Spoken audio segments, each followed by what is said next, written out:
আহিন মাহ শৰত আহিছে। শৰতৰ আগমনৰ লগে লগে ৰাজ্যত সৰ্বত্ৰ চলিছে দুৰ্গা পূজাৰ প্ৰস্তুতি। শাৰদীয় দুৰ্গোৎসৱলৈ মাজত মাত্ৰ কেইটামান দিন। ব্যস্ততা বাঢ়িছে পূজা সমিতিসমূহৰ লগতে মৃৎশিল্পীসকলৰ। পূজা মণ্ডপ নিৰ্মাণক লৈ আৰম্ভ হৈছে অঘোষিত প্ৰতিযোগিতা। বৃহৎ বাজেট আৰু জাকজমকতাৰে পূজা মণ্ডপ নিৰ্মাণ কৰিবলৈ সাজু হৈছে মহানগৰীৰ বিভিন্ন পূজা কমিটিৰ লগতে ৰাজ্যৰ ভিন্ন স্থানৰ পূজা কমিটিসমূহ। এই মুহূৰ্তত আপোনালোকক লৈ যাব বিচাৰিছোঁ গোলাঘাটৰ খুমটাইলৈ, য'ত দেখিবলৈ পোৱা গৈছে দুৰ্গা পূজাৰ ব্যাপক প্ৰস্তুতি চলিছে। সতীৰ্থ মৃদুস্পন্ত আছে আমাৰ সৈতে। মৃদুস্পন্ত, মই আপোনাৰ কাষলৈ আহিব বিচাৰিছোঁ, খুমটাইত কেনেধৰণৰ প্ৰস্তুতি চলিছে দুৰ্গা পূজাৰ?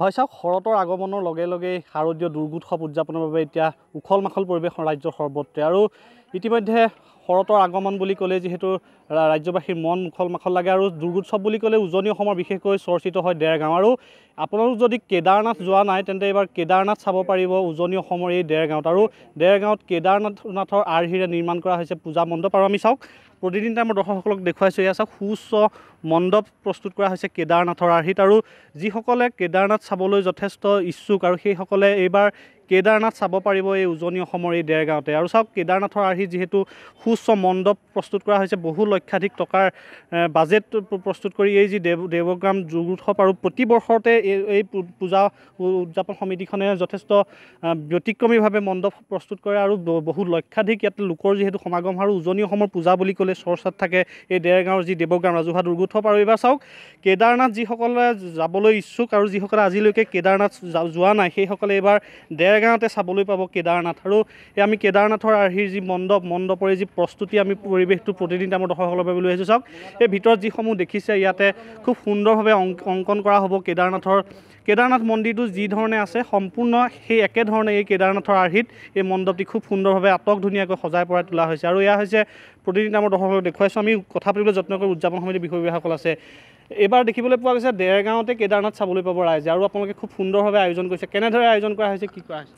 পোনপ্ৰথমতে আপোনালোকৰ মাধ্যমৰ জৰিয়তে সদৌ অসম ৰাইজলৈ আমাৰ দেৱগ্ৰাম ৰাজহুৱা দুৰ্গা সমিতি উদযাপন সমিতিৰ ফালৰ পৰা শাৰদীয় শুভেচ্ছা জ্ঞাপন কৰিছোঁ। আমি এইবছৰে 31 বছৰত ভৰি দিছোঁ, আৰু আজি 8-10 বছৰে আমি দেৰগাঁৱত আমি বিভিন্ন মণ্ডপ আমি স্থাপন কৰি পেলাই ভক্তবান ৰাইজৰ প্ৰচুৰ সমাদৰ লাভ কৰিছোঁ। এইবছৰো দেখিছোঁ আমাৰ ইয়াত লাখ লাখ মানুহৰ সমাগম হ'বগৈ, আৰু অইন বছৰ এইবছৰো আমাৰ লাখ লাখ মানুহৰ সমাগম হ'ব। আমি এইবছৰ কেদাৰনাথ মন্দিৰৰ আৰ্হিত আমি মণ্ডপটো স্থাপন কৰিছোঁ। আশা ৰাখিছোঁ বহুত মানুহে আমাৰ কেদাৰনাথ মন্দিৰৰ যিসকলে কেদাৰনাথ মন্দিৰ দেখা নাই তেখেতসকলে আহি পেলাই ইয়াত কেদাৰনাথ মন্দিৰ দৰ্শন কৰিব পাৰিব।